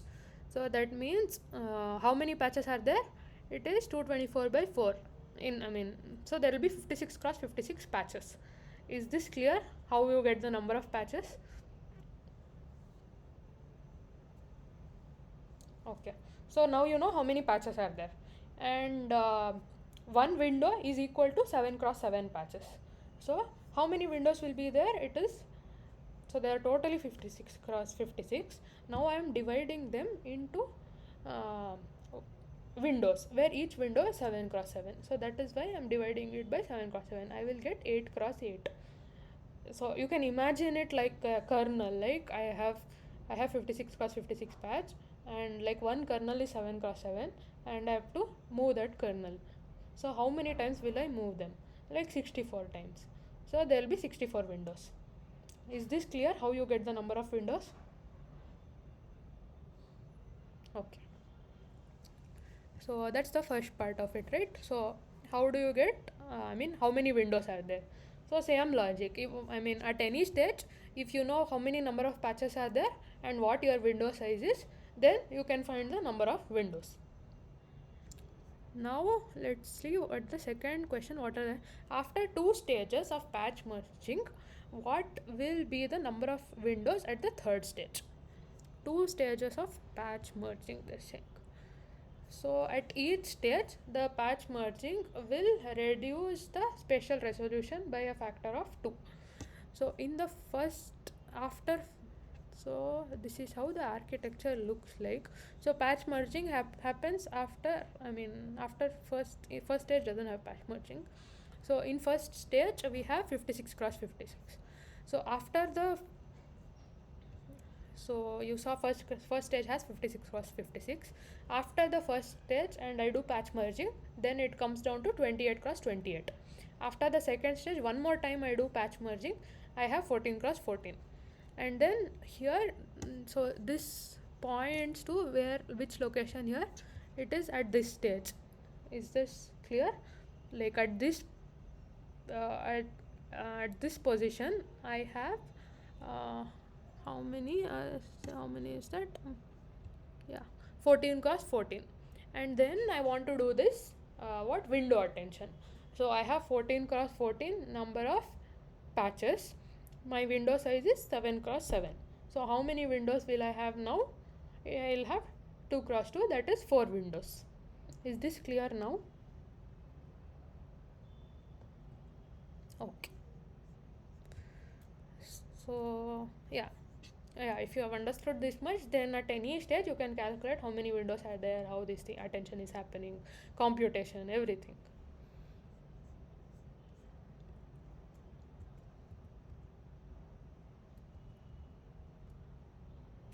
Okay. Then there's another question, right? So, yeah. So here what they ask is, so fine, now we have window retention. But by doing this window retention, what I'm saying, every patch will only look at its neighboring patches, right? It's not looking at all them. I'm not looking at all that 65k worth of patches in the whole image. So that means I'm not actually looking at the global image, right? So if I keep doing just this, then at the end I'm still restricted to some local area only, not getting the whole picture. So to mitigate this, they introduce something called shifted window attention. That is what these windows mean, change in each layer rather than being fixed. Like it could be 7 cross 7 windows only, but what that 7 cross 7 mean can change like geometrically. So by doing this crazy changing of what windows mean, they make sure that all patches interact with. So at the end, what do you have to make sure in order to have global information about the image? All patches should look at all the other patches in some way, even if not like at every step, but somewhere and at some layer it should have seen. See, in the first layer I might see only a small neighborhood, but I changed what this attention windows mean.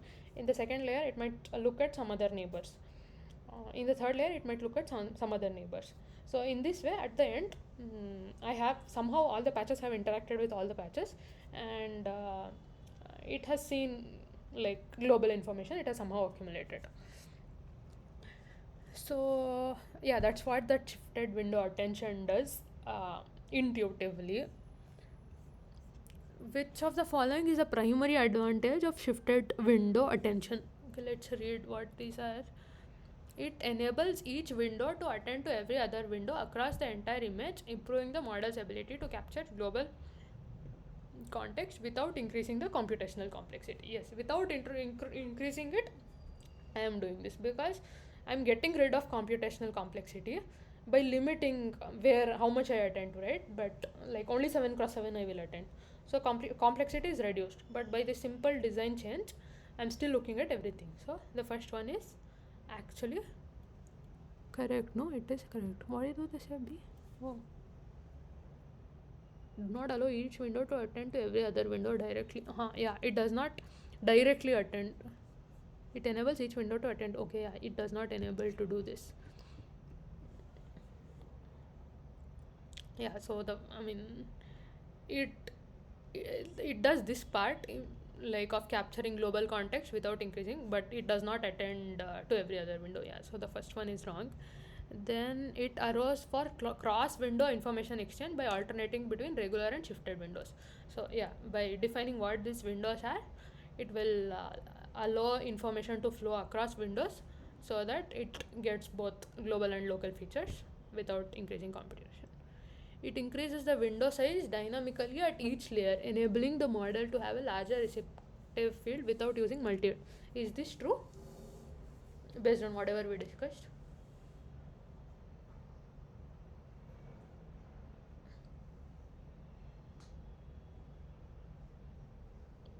No. We just discussed that example, right? Where 7 cross 7, we fix the window size. At any moment, I will only do self attention between 7 cross 7. So, window size is fixed.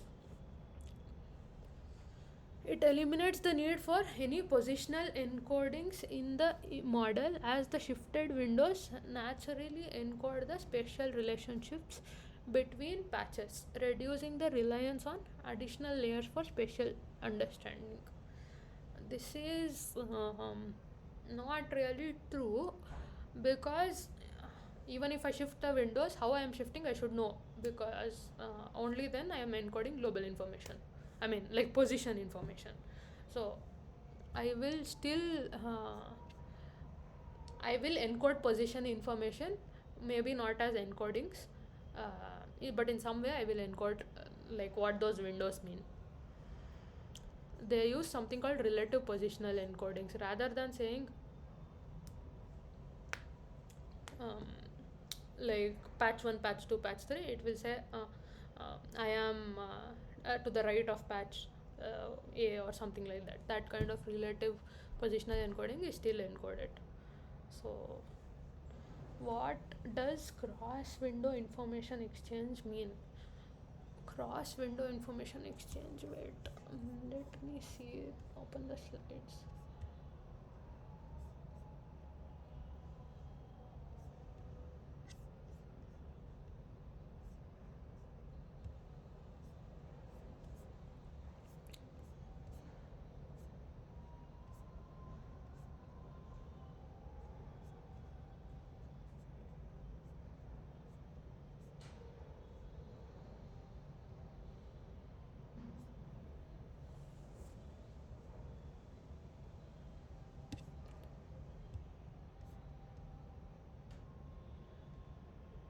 Can you see this slide, lecture slide now?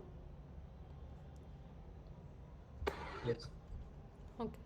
So in shifted window, so yeah, here each window size is 4 cross 4 here. You can see, right? This is, there are 4 windows in this, and in the next layer, they change what these windows mean. Okay, but I think this is not good representation because it's not 4 cross 4, but basically they change the structure of the windows. I think that's the point you should take from this. So and here it will attend within this, and here it will attend within this, and so on, right? In the next layer I might change something. So by doing that, what happens is, here this patch would not have interacted with this patch, right? Like this patch or these patches, it would not have interacted. But by changing the structure of what this window means, this patch, like here, will attend to its neighboring patch on the right side. But here it is limited to only this. So by changing the structure of what these windows mean across layers, I will enable interaction across windows. Like I mean, so that globally I am still accumulating what the image contains. Is that like, does that make sense intuitively? Why this does the information exchange? Now here there is information exchange with the patches, not the windows themselves. Because the windows, the number of windows itself is changing from patch to layer to layer. Huh. So like, yeah, okay. Yeah, I don't know if those words are So well because put. that the option given there was cross window information exchange. So there is no information exchange between the windows, I feel. Hard. In the sense, directly there is no information exchange, but so in this I have not interacted, right? Like this patch is not interacted with this, but in this, that patch has interacted with a patch from another window. Like in what was in a different window in the first layer, it has not interacted. In the second layer, I'm enabling that kind of interaction. Okay, I don't know if the words framed is exactly right here, but you get the idea, right? What it means, like the information exchange across patches, more like, so that the global information is still somehow accumulated. That is what this shifted window attention does.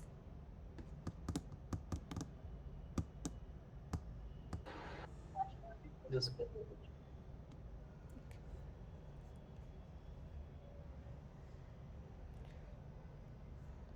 So after this, in the next layer, if I again define the same windows as like layer 1, in that case, you can say like whatever was not interacted across windows in the first layer, in the third layer it would start interacting. It would have started interacting somehow, something like that.